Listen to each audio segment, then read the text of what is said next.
Hey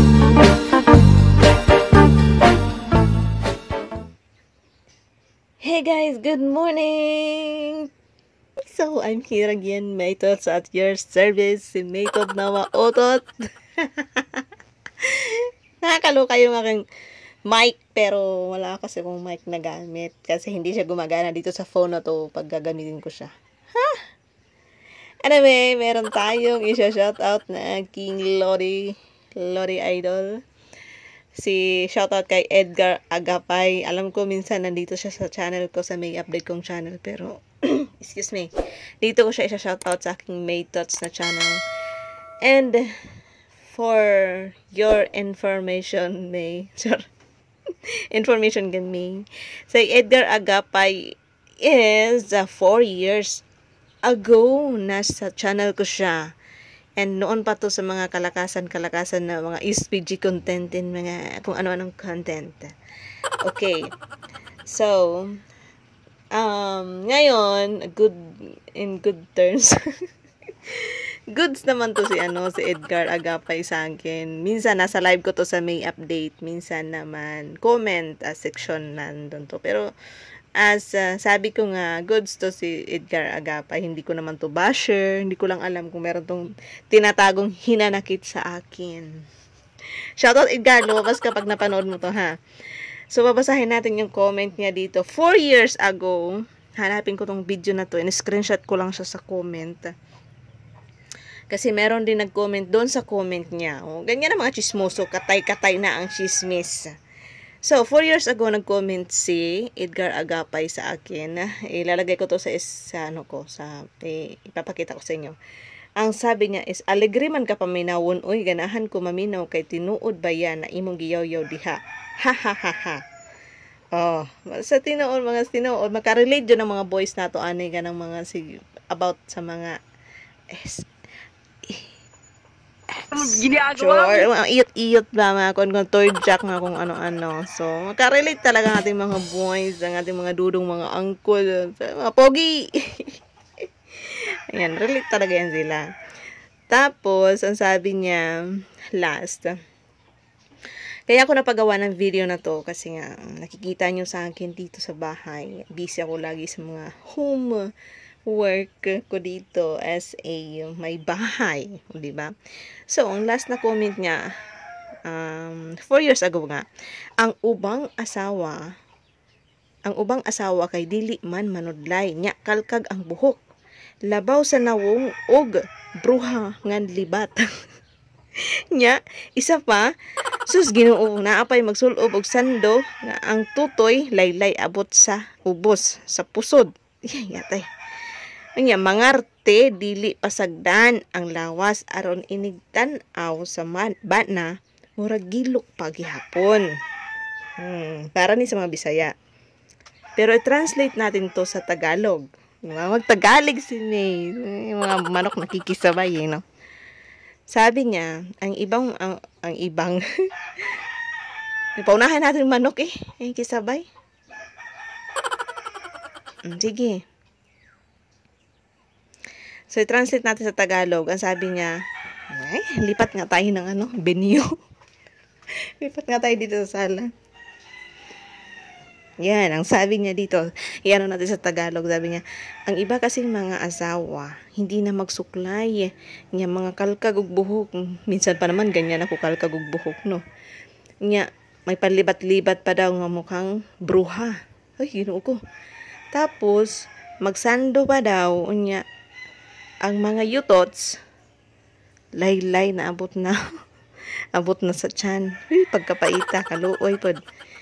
Yan. Tapos, ang sabi niya, mangarte daw or magpaganda para yung mga bana, mga husband, makiliti pa daw gihapon or ganahan pa gihapon. Ganahan pa or anong tawag niya sa Tagalog? Hindi na ako kasabot. Makiliti. Magilukan, pagyapon, gyapay. Ayan. So, bahala naman magsabot ra. Totoo naman, diba? Totoo naman ang sabi ni Edgar. Totoo naman. Kaya lagi kong inaano yan sa inyo.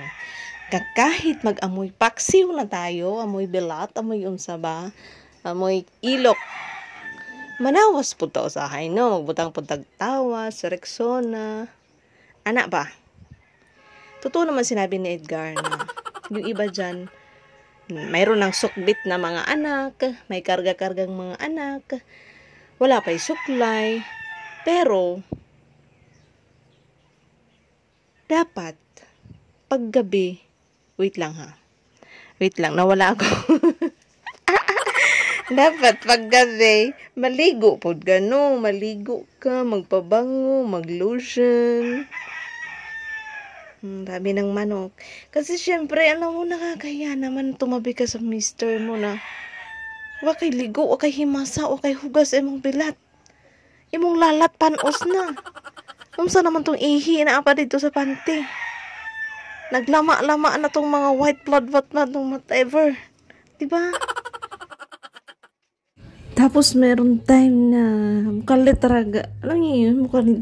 Alam niyo yung time na biglang mangunguhit or biglang mangangalabit yung mga partner niyo. Yung biglang, yung mapapa, char. Diba? Yung mga biglaan na yung hihilain ka. Oh. Gusto mo yung ganon, na amoy panghi ka, amoy yung mga gift niyo. Char. Diba?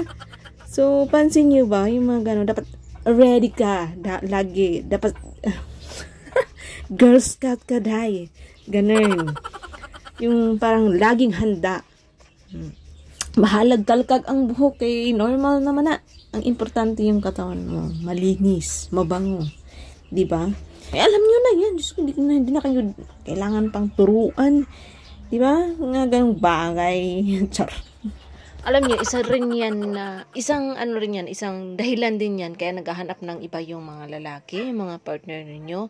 Kasi nakikita nila na yung mga misis nila parang wala nang pakialam sa sarili, parang hindi na nag-aayos. Syempre, sino ba namang bana, asawa, mister, husband, gaganahan, di ba? Ganun. Syempre, yung mga lalaki, lalo na pagpagod, naghahanap sila ng medyo kakarinyo, kumbaga pampatanggal ng pagod, mga hapyud yung mga punas ng pawis, tapos maaamoy nila yung misis nila, amoy anghit, amoy bilat, amoy unsa ba. So dapat tayong mga misis may bahay, kung lagi tayong busy sa gawaing bahay, kahit hindi tayo maligo, kahit mamulbos man lang, no, mag-ayos, magtali ng buhok, magsuot ng pa-sexy. Iba na kasi yung iba na kasi yung panahon ngayon, guys. Marami ng mga tukso sa ating paligid. Yung mga husband natin madali matukso. Kumbaga, meron talaga laging temptation na nakaabang, ha? Pero hindi ko para sa akin yan. Hindi ko para sa akin yung mga ganyan temptation. Sige, subukan nyo. Makagusto yung gilitan ko yung leg nyo. Sarap. O, diba? Lagi kong sinasabi sa inyo na tayo mga may bahay na kahit busy tayo. So after that, maglinis ng katawan, magpabango, magpa-sexy. Hindi lang para sa husband natin, hindi lang para sa mga partner natin, hindi lang para sa mga uyab natin, magpaganda, magpa-sexy, kung ano. Para na rin sa sarili natin.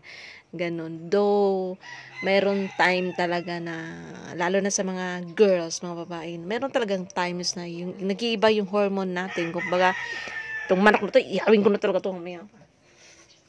Kumbaga, nag-iiba yung hormone natin. Dumarating tayo sa point na wala tayong pakialam, wala tayong tama tayo sa sarili natin, lalo na pag nagregla, nag-iiba talaga yung mga nagkakaroon ng mga hormonal imbalance.